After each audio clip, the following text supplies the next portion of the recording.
Hola, muy buenas tardes a todas y a todos. Vamos a continuar con el tema sindicato a mano y bajo cargo del maestro Alejandro Avilés Gómez. Maestro, el tiempo es todo suyo. Puede comenzar, por favor. Muchas gracias. Muy buenas tardes tengan todas y todos. Espero hayan tenido un buen fin de semana.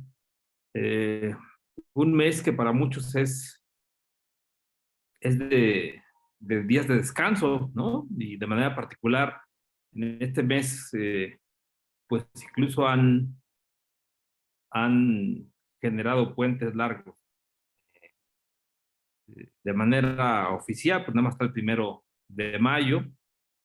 Sin embargo, en algunas instituciones tienen también otros días, 5 de mayo, 10 de mayo, 15 de mayo, y eso a veces está en las condiciones generales de trabajo, a veces está en un contrato colectivo de trabajo, y es en función de las condiciones que se pacten previamente.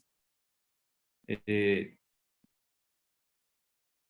Hay contratos colectivos que tienen cantidad de días de descanso obligatorio y otros que de algún modo van pactando uno que otro día, ¿no? Por ejemplo, el día del onomástico de la persona trabajadora,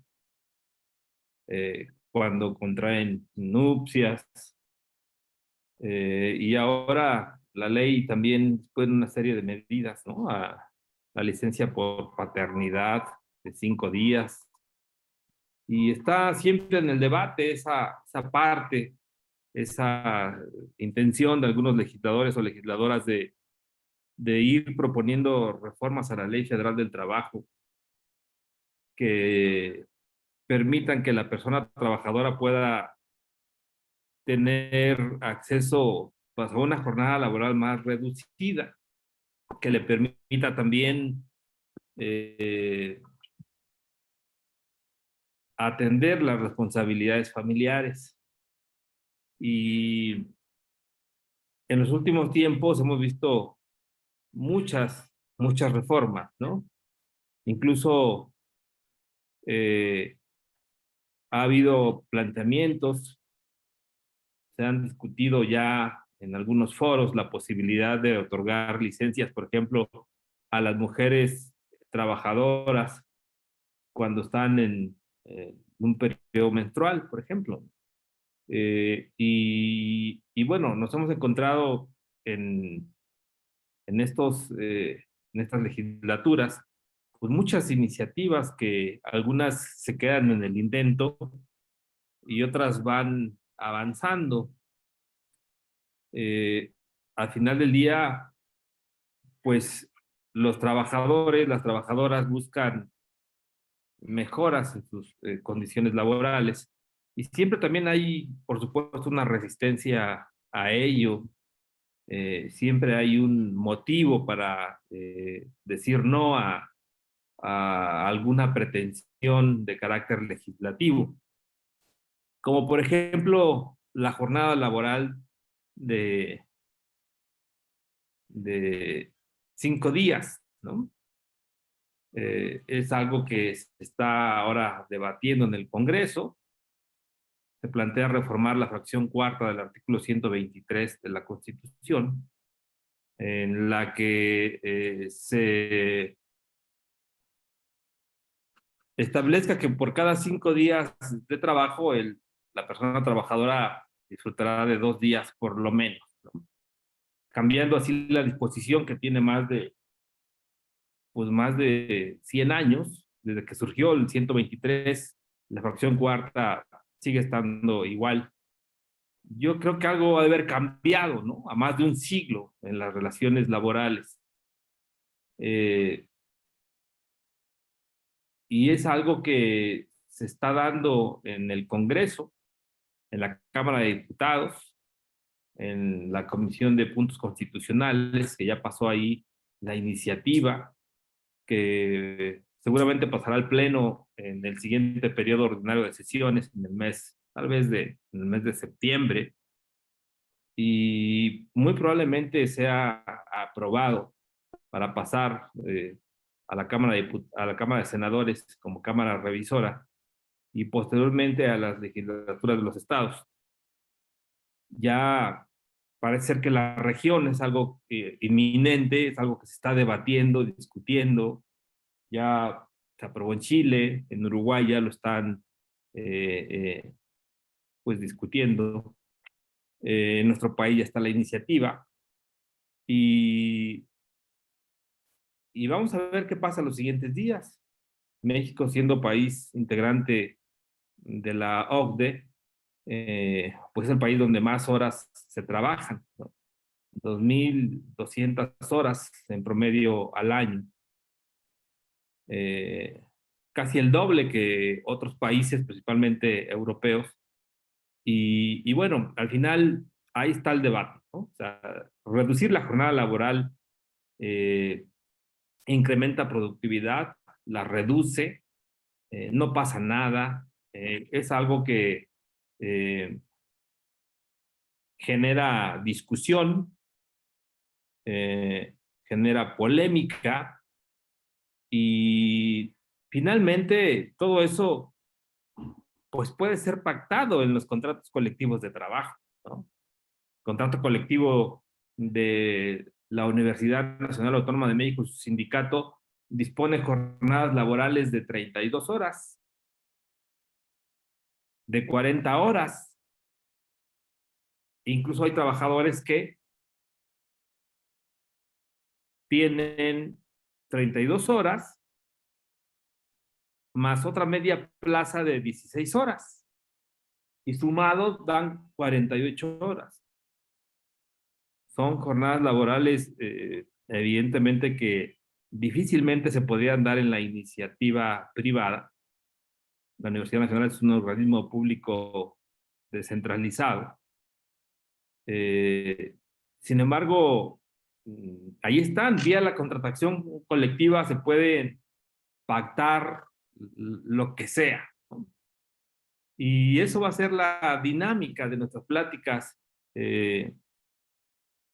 más adelante, en un contexto en donde terminó el plazo para legitimar los contratos colectivos de trabajo, en un contexto en donde se supone eh, puede venirse un caos en materia de relaciones laborales entre empleadores y sus trabajadores. Habría que echarle un vistazo a los números. Comentábamos en otro momento que inicialmente las autoridades laborales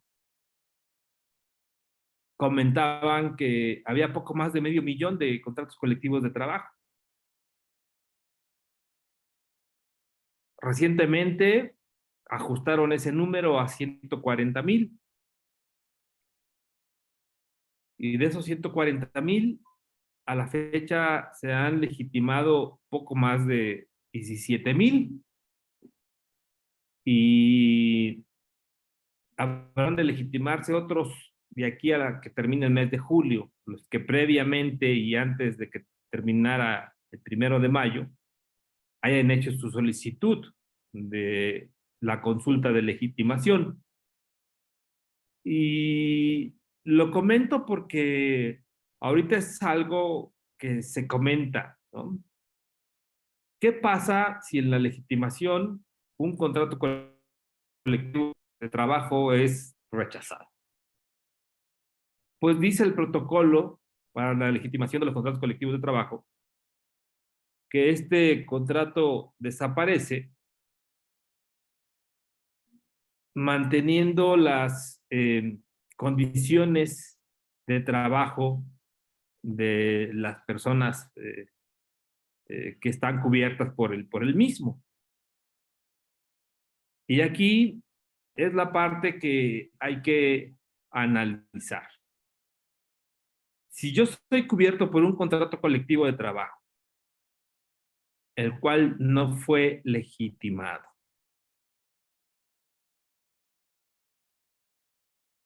como empleador, ¿debo o no establecer un contrato individual por escrito con la persona trabajadora?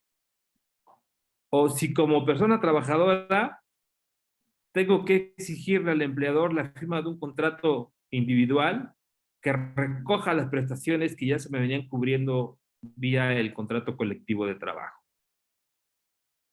O si por lo contrario, no hay que hacer nada, hay que quedarnos así, manteniendo una relación laboral en términos de lo que establece el artículo 20 de la Ley Federal del Trabajo, el cual, palabras más, palabras menos, dice que contrato de trabajo y relación de trabajo surten los mismos efectos. Y lo pregunto porque decía yo que con la no legitimación de varios miles de contratos colectivos de trabajo, se supone que no se legitimaron porque pues, no representaban los intereses de los trabajadores. Pero, por ejemplo, en la Universidad Nacional Autónoma de México está por llevarse a cabo la consulta para legitimar el contrato colectivo académico, el cual ya tuvo una primera oportunidad y no se legitimó por no haberse convocado a la mayoría de los trabajadores cubiertos por el contrato colectivo de trabajo.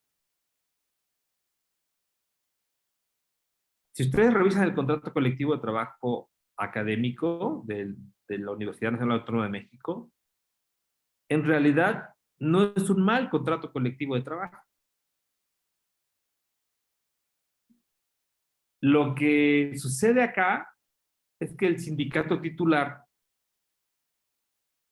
no tiene una presencia permanente entre las personas trabajadoras, es decir, no los hace partícipes de las decisiones, no los hacía partícipes para elegir comité ejecutivo, no los hacía partícipes para sus negociaciones salariales. No es un sindicato que se caracterice por llevar a cabo un plan de acción al interior y al exterior de la Universidad Nacional. Entonces ahora se enfrenta a un problema, al problema de cómo convocar a poco más de 20,000 trabajadores para que en los próximos días acudan a la urna. Pero no me quiero desviar. Lo que quiero decir es que es un contrato colectivo que establece buenas condiciones laborales. Evidentemente que la mayoría de las personas trabajadoras con el nombramiento académico tienen contratos temporales, la inmensa mayoría. Pero eso no significa que no tengan buenas condiciones laborales. Y me atrevo a decir esto porque conozco el contrato y porque además en su momento prácticamente se copiaron las condiciones laborales del personal administrativo en las partes donde se podía hacer. Y entonces, ¿qué pasa si no se legitima? ¿Ustedes qué sugerirían? ¿Que el trabajador exija la firma de un contrato individual de trabajo con las condicionantes que establece el artículo 25 de la Ley Federal del Trabajo? ¿O que se siga manteniendo así la relación laboral? ¿O como empleador qué harían? Le digo esto porque es un debate que se empieza a dar.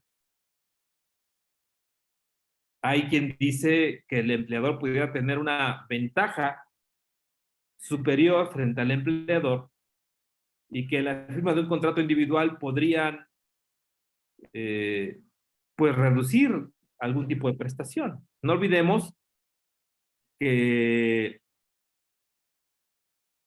las partes pueden pactar reducir condiciones laborales, siempre y cuando no transgredan los mínimos legales. Y eso es una pregunta porque ¿ustedes qué harían como empleador?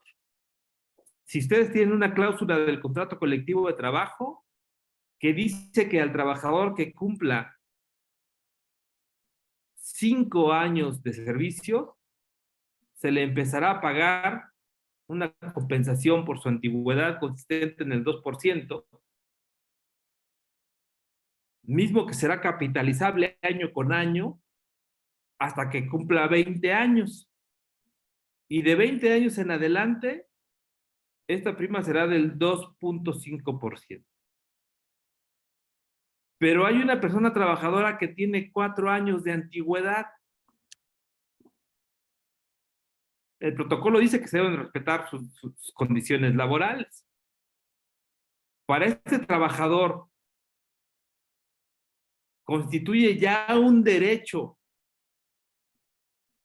que le empiecen a pagar dentro de un año su compensación por antigüedad, o si por el contrario es una expectativa de derecho y yo como empleador le digo, sí, pero no podemos pactar eso porque no tienes 5 años, tienes 4 años y la cláusula del contrato establecía que a partir del quinto año te ibas a ser merecedor a esa compensación de antigüedad. ¿Qué estamos ante la presencia de un derecho adquirido o ante una expectativa de derecho? El empleador tendría razón de decir, eso no lo podemos pactar en el contrato porque no tienes la antigüedad. ¿Ustedes qué sugieren? ¿Ustedes qué consideran? Al final el contrato colectivo desaparece, pero eso no significa que no quede huella, que no quede registro del contrato colectivo de trabajo. La autoridad registral deberá mantener en sus archivos el hecho de que existía un contrato colectivo de trabajo con tales condiciones, ¿no? ¿Ustedes qué harían? ¿Ustedes solicitarían una copia certificada vía el Centro Federal de Conciliación y Registro Laboral? ¿No? Porque pueden solicitar una copia certificada, cualquier persona. Y con eso tener el documento para posteriormente reclamar un derecho. Les hago esas preguntas porque se va a dar. Creo que ustedes y yo sabemos que la inspección del trabajo en nuestro país es muy deficiente. O sea, no va a haber inspección de trabajo suficiente como para verificar el cumplimiento de obligaciones patronales en materia de, no sé, un contrato individual del trabajo. Hay colegas que sugieren que sí se firme un contrato colectivo, un contrato individual del trabajo. Yo en lo personal considero que no siempre, aclaro, pero en la mayoría de los casos el trabajador está en desventaja frente al empleador. Y en lo personal, yo considero que no sería correcto orientar al trabajador. Sí, firma un nuevo contrato individual. Si es con la supervisión del Centro Federal de Conciliación o del Centro de Conciliación correspondiente, podría ser. Pero si ustedes son el empleador, ¿van a querer solicitar la intervención del centro? ¿O van a intentar firmar un contrato individual de trabajo con la persona trabajadora? Y tal vez en una de esas no establecen condiciones que ya estaban en el contrato colectivo de trabajo, por ejemplo. Les pongo, ahorita les doy uso de la palabra, porque quiero que me den su opinión. Les pongo otro ejemplo. Resulta que hay un contrato colectivo de trabajo el cual establece el periodo vacacional. Un periodo de 15 días hábiles en verano, un periodo de 13 días hábiles en diciembre, y luego dice que al trabajador que cumpla 15 años de servicio, además de las anteriores, se les va a dar una semana adicional. Y si cumple 20 años, además de las vacaciones normales, dos semanas de vacaciones adicionales. Dice, y se cumple 25 años, además de las vacaciones ordinarias, 3 semanas de vacaciones adicionales. Pero yo soy un trabajador que tiene 14 años y mi contrato colectivo de trabajo no se legitimó. ¿Podría yo pelear dentro de un año que se me otorguen esas vacaciones adicionales? ¿Podría pedir yo dentro de un año que se me pague esa compensación por la antigüedad? Y hay otra cláusula que dice, al trabajador que cumpla 10 años, se le va a dar tantos días de su salario tabular. Al que cumpla 15 años, tantos días de su salario tabular. Al que cumpla 25 años, tantos días de salario tabular. Se van incrementando, evidentemente. Pero yo no tengo 10 años, tengo 8 años de antigüedad. Entonces, ¿qué hacemos ahí? Enviamos a la persona trabajadora que solicite al empleador la firma de un contrato individual. Pedimos una copia certificada del contrato colectivo de trabajo. Nos quedamos así y en su momento vemos cuando ya se cumplan los supuestos. O nos va a pasar como con la ley del ISSSTE. ¿Qué pasó con la ley del ISSSTE? Pues bueno, a partir del 1 de abril de 2007 tenemos una nueva ley del ISSSTE, que ya no está nueva. ¿Y qué pasó ahí? Los trabajadores al servicio del Estado promovieron amparos. La Suprema Corte los atrajo y los resolvió. ¿Qué decían las personas trabajadoras? Que se estaba violentando la Constitución porque se les estaba aplicando una ley de carácter retroactivo. Y que ellos ingresaron a trabajar con una ley la cual establecía que la mujer con 28 años de servicio, independientemente de su edad, y el hombre con 30 años de servicio, independientemente de su edad, podían tramitar su pensión por jubilación. Y la Corte dijo, no, no tienes razón. No tenías un derecho adquirido, tenías una expectativa de derecho. Entonces declaró la ley del ISSSTE constitucional. Nada más 4 artículos, dijo, esto sí no. Pero en el caso de la no legitimación de los contratos colectivos de trabajo, ¿cuál sería la opinión de ustedes? Algunos están en el centro de conciliación, otros están, tal vez, son operadores jurídicos en algún juzgado. ¿Alguien quiere participar? Había una mano levantada que ya no la veo, como que se arrepintió. Pero pregunto, ¿alguien quiere participar? Por lo menos de los que están con su cámara debidamente encendida. A ver, aquí hay una mano levantada. Francisco Axel Herrera, adelante, por favor.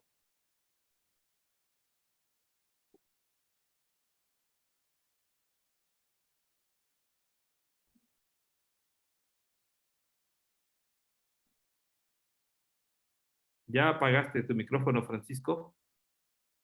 Ya te dimos la palabra. Adelante. ¿No escuchas, Francisco?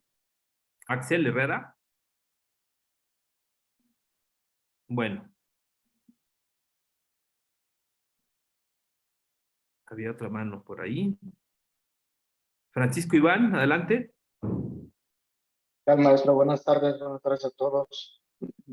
En mi opinión, considero que el hecho de que no se legitime un contrato colectivo, no es necesario recabar ninguna evidencia para efectos de que se continúen gozando de los beneficios que se contaban con el contrato colectivo que venía rigiendo, en razón de que así está estipulado en el protocolo y el Centro Federal guarda en sus registros, en sus archivos, cada uno de estos contratos.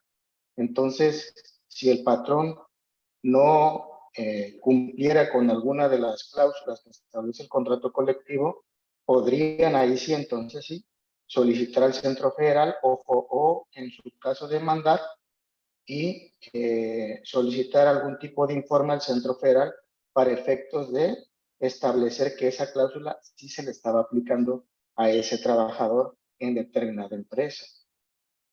Yo considero en particular que la legitimación va enfocada más a el querer o no querer al sindicato, porque si bien es cierto, las condiciones que se establecen en el contrato colectivo, en teoría deben de estar conformes los trabajadores en las condiciones en que están.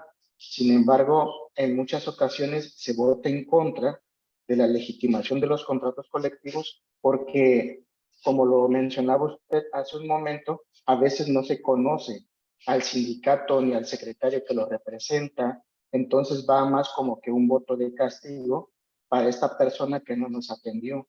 Yo en particular he formado parte de algunos, más bien de los eventos que se llevan aquí en el estado de Guerrero, y me he percatado, por ejemplo, que en muchas votaciones donde sale alguna votación pareja, digamos de 50 trabajadores, 20 trabajadores dicen que no, no es tanto porque estén inconformes con su contrato colectivo de trabajo, más bien es porque el sindicato jamás apareció por la empresa, ni siquiera lo conocen, eran sindicatos de protección, entonces dicen, bueno, ahora que necesita de nosotros, ahora sí viene y nos busca, ¿sí?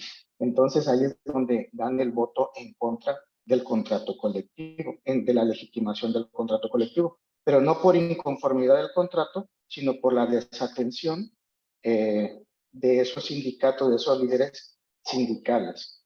En el caso de Guerrero, yo he visto algunos sindicatos nacionales, por ejemplo, que no tienen presencia aquí, entonces designan a sus delegados y es a través de ellos donde aparentemente recaban información, pero no hay un contacto directo con los trabajadores, a diferencia de los sindicatos locales que sí están al pendiente o cuando se presenta alguna problemática van y asisten y le dan asesoría a los trabajadores, ¿no? Ese es mi comentario. Muchas gracias.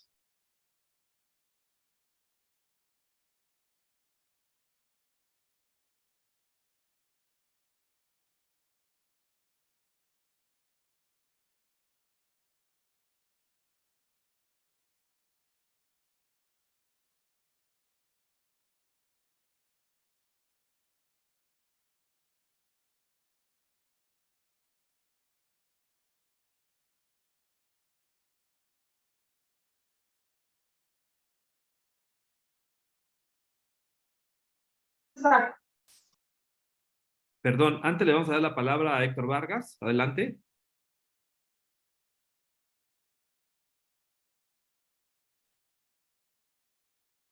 Tiene el micrófono desactivado. ¿Me escuchan ahí bien? Ahí está bien. Gracias, muy amable. Buenas tardes, compañeros, compañeras. Buenas tardes, maestro.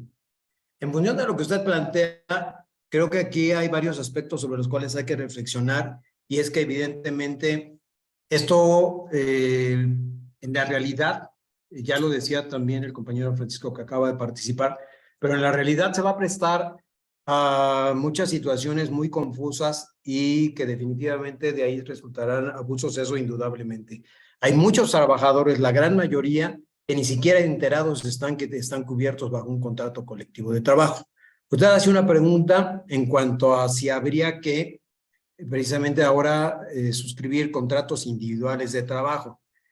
Yo pienso que en función de todos esos conflictos que se van a suscitar, sí sería lo más indicado. Sin embargo, pues esto está muy lejos precisamente de las pretensiones de muchos patrones que incluso yo creo que tampoco están debidamente enterados. Estamos hablando prácticamente de muchas pymes que ni siquiera recuerdan con quién suscribieron en determinado momento un contrato colectivo de protección. Hay que recordar que, como ya usted lo ha mencionado, la legitimación principalmente tiene que ver con eso, con prácticamente erradicar a todos esos contratos de protección que existían en el país.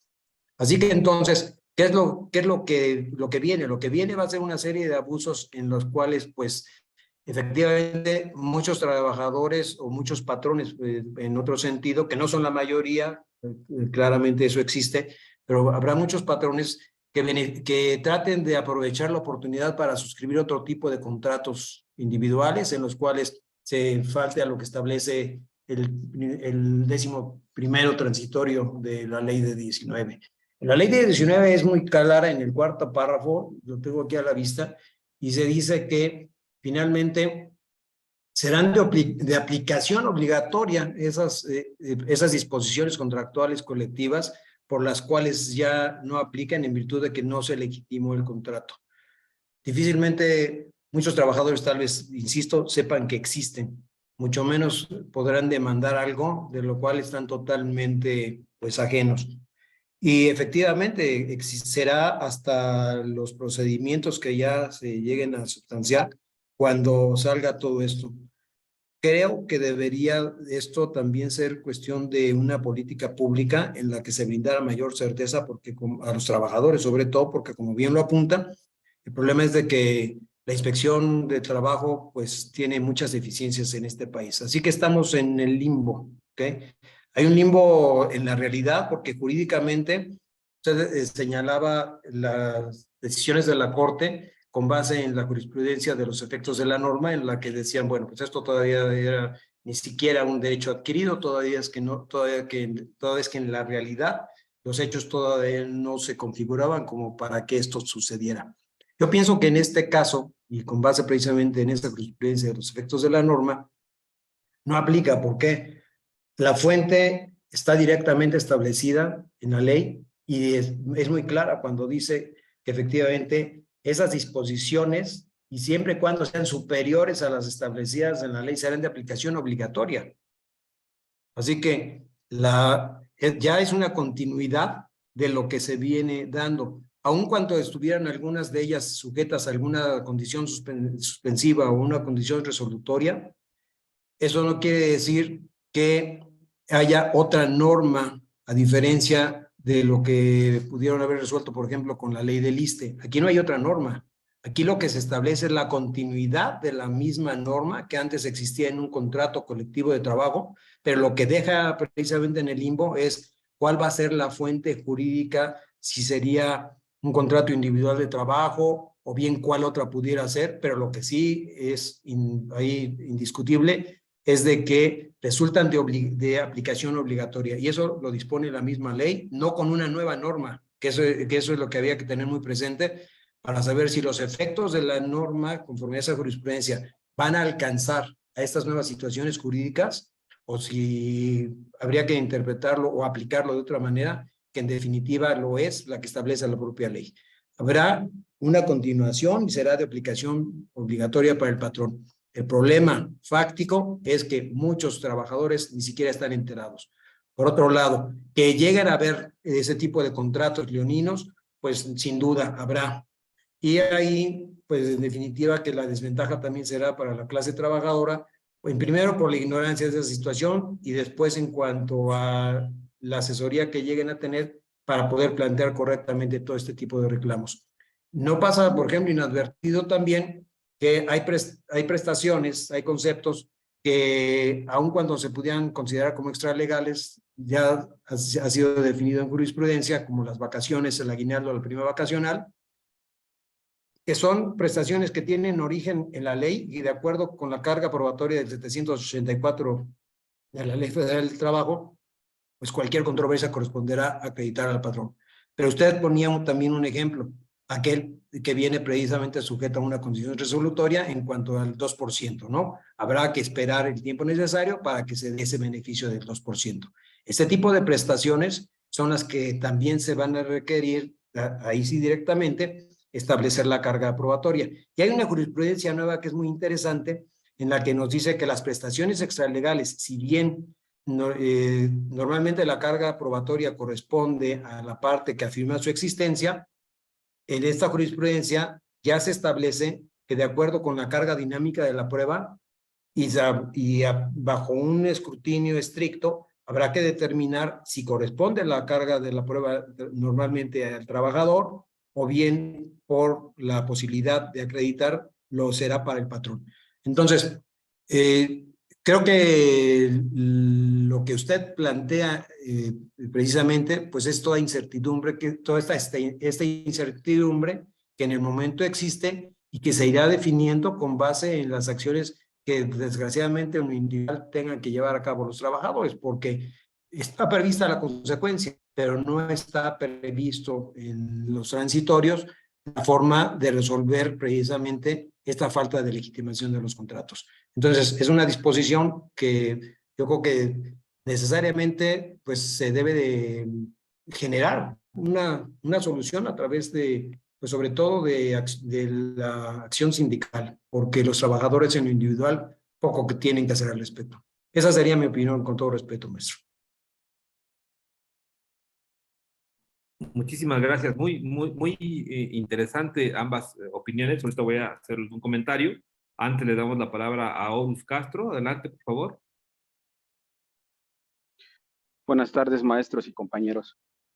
Pues, en efecto, como dicen los compañeros abogados que antecedieron, en cuanto a los derechos adquiridos, ¿no? Que es la primera parte de la pregunta que usted pone sobre la mesa, parece ser que ahí podría no haber ninguna duda.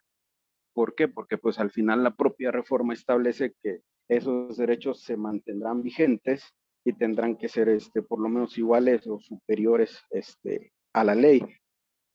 El problema o la disyuntiva, lo interesante, va a ser en las expectativas de derecho, partiendo precisamente de los tipos de ejemplo que ponía usted. Yo refiero otro, ¿no? A lo mejor en aspecto de contratos, por ejemplo, de universidades, incluso hay contratos que establecían que a partir de cierta antigüedad no solo tenían derecho a mayores prestaciones en salarios, y también a lo mejor tenían derecho a obtener alguna categoría, etcétera. Entonces, ahí son expectativas de derecho que efectivamente no cubre la ley o no cubre la reforma, y eso es lo interesante. Si me permiten la opinión, creo yo, pues aquí va a terminar en partir de lo que realmente se tenía en esos contratos, en vigilar que el trabajador pues no vaya en un detrimento. Si bien es cierto, no se le legitimó un contrato, creo yo que como bien lo han mencionado en la clase, esa legitimación, pues esa parte de la reforma, legitimarlo, va precisamente a tratar de buscar que el trabajador conozca sus contratos, que sepa qué es lo que le está arropando, y terminar con los tipos de contratos que prácticamente eran solamente de protección. Sin embargo, hay otros ejemplos donde sí eran contratos vigentes, sí se establecen, sin embargo, universidades o instituciones, a lo mejor por X circunstancias, pero se han venido viendo lentos en ese proceso y no lo legitiman. Se va a llegar el momento que lo van a hacer, lo van a legitimar. Sin embargo, ahorita no lo han hecho. Entonces, creo que la parte interesante de lo que usted pregunta es, en ese inter, ¿qué pasaría con esas prestaciones que no es un derecho adquirido, sino es una expectativa de derecho? Entonces, es ahí donde yo termino mi opinión. Creo que a lo mejor en el momento ya de juzgar en definitiva algún asunto en particular, a reserva de lo que pasara ya con cada uno, pues tendría que resolverse atendiendo primeramente a lo que ya se tenía en el contrato, tratar de no disminuir un derecho del trabajador, porque finalmente las instituciones que ya realmente, bajo el principio de realidad en el que conste que sí existe un contrato, aun cuando no se haya legitimado, ese contrato ya tenía un presupuesto, ya viene, digamos que ya viene para el patrón, ya viene programado, está preparado para eso, vaya. Entonces, a lo mejor al momento de juzgar se podría partir de ciertas circunstancias y partir precisamente de eso, ¿no? De no restringir al trabajador y en la medida de lo posible, aun cuando no esté legitimado, pues tratar de respetar de lo que ya se tiene hacia adelante, ¿no? Esa es mi opinión respecto, sobre todo de contratos que realmente, pues sí, sí tenían un efecto real, vaya, ¿no? Dejando a un lado los contratos de protección, por llamarlo así. Es cuanto, gracias. Muchas gracias. ¿Alguien más quiere dar su opinión, sus comentarios? Bueno, hay aspectos que hay que diferenciar, ¿no? Hubo un comentario que decía que la legitimación era más bien un procedimiento en el cual se va o no respaldar a la organización sindical. Yo discrepo un poquito de eso. A mí me parece que sí tiene como finalidad el hecho de que las personas trabajadoras sepan si conocen su contrato colectivo de trabajo. O sea, que sepan de la existencia, que sepan de su contenido. Eso me parece que esa es la parte en la que va enfocada la legitimación del contrato colectivo de trabajo. Incluso no tanto si están de acuerdo o no con su contenido, ¿eh? Pudiéramos estar no de acuerdo con el contenido, pero sí conozco mi contrato colectivo de trabajo. Entonces, pero hay razón cuando se dice que los procedimientos de legitimación más bien es como un castigo, el rechazo es como un castigo a la dirigencia o al sindicato que tiene la titularidad de ese contrato colectivo de trabajo. Y esta parte es interesante porque si rechazo las condiciones existentes en el contrato colectivo de trabajo, evidentemente, no obstante que van a respetar las condiciones existentes, pues voy a intentar la búsqueda de un nuevo contrato colectivo de trabajo.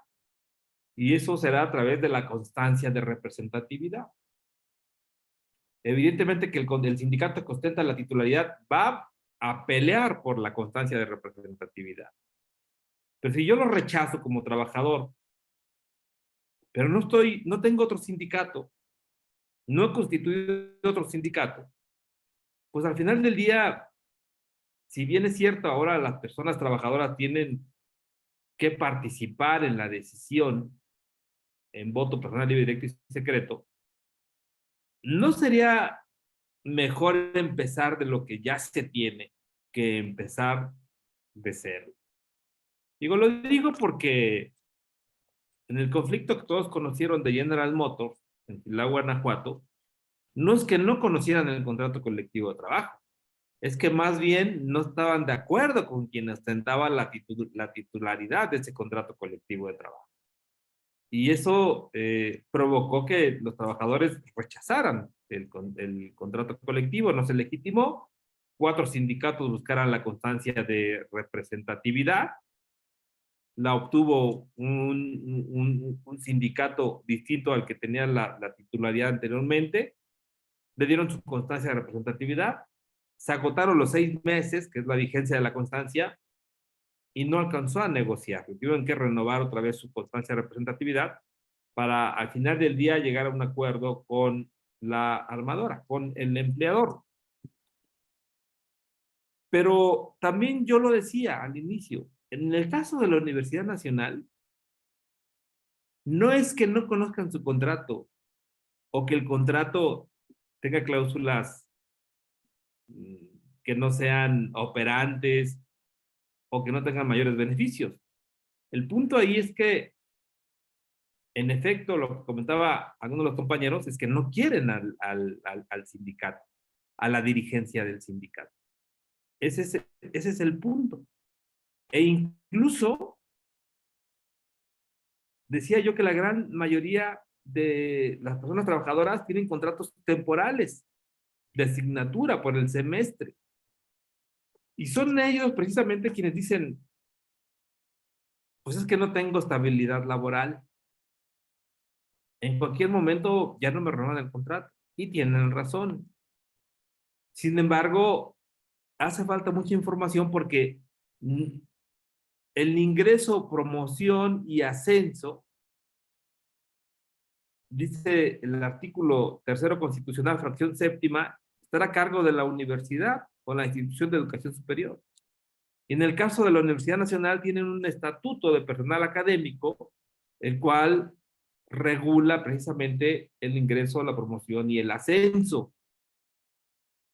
Entonces, aún rechacen el contrato colectivo de trabajo, aún vayan por la constancia de representatividad, aún la obtengan, aún emplacen por la firma del nuevo contrato colectivo de trabajo, va a estar muy complicado que en el contrato colectivo establezcan cláusulas para otorgarles esa estabilidad laboral que la mayoría de ellos quieren, ¿no?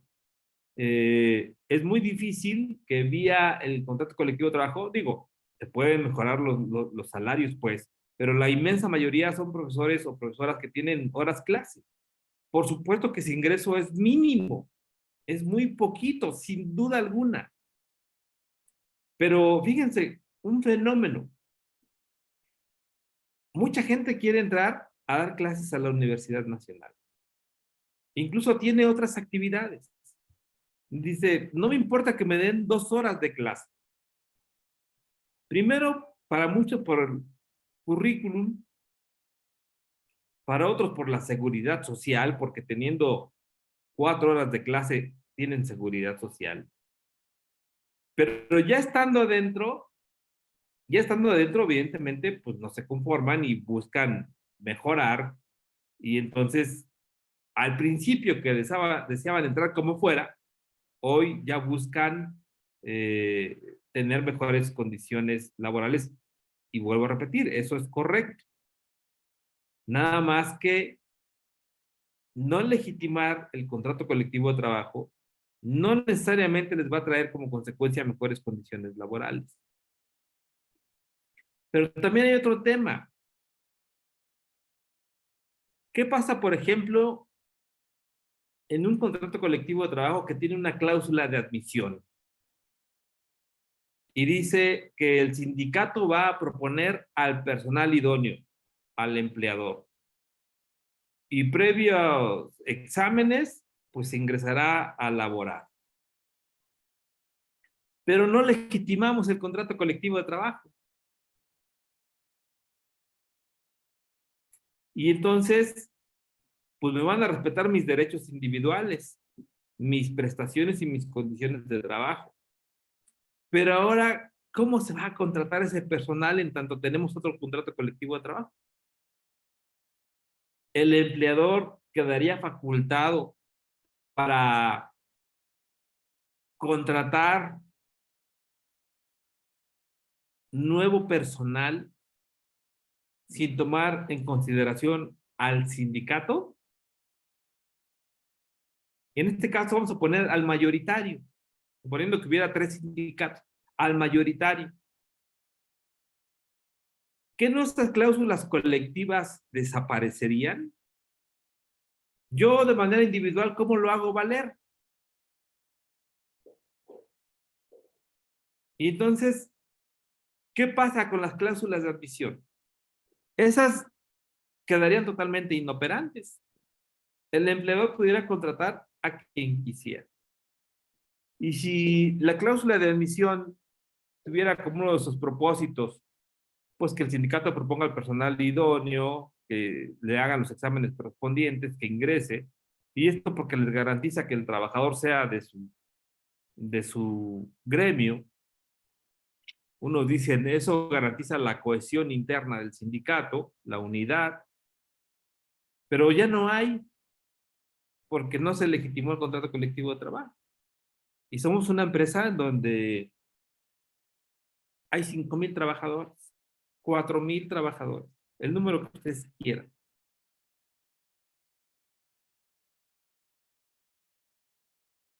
El patrón quedaría impedido de contratar al personal en tanto tenga un contrato colectivo de trabajo nuevo, o puede contratar sin mayor problema en virtud de que no se legitimó el contrato colectivo de trabajo. Yo sigo respetando las condiciones individuales y las prestaciones que tienen cada uno de los trabajadores en lo individual, pero esta cláusula donde el contrato colectivo era quien proponía, esta queda totalmente sin efecto.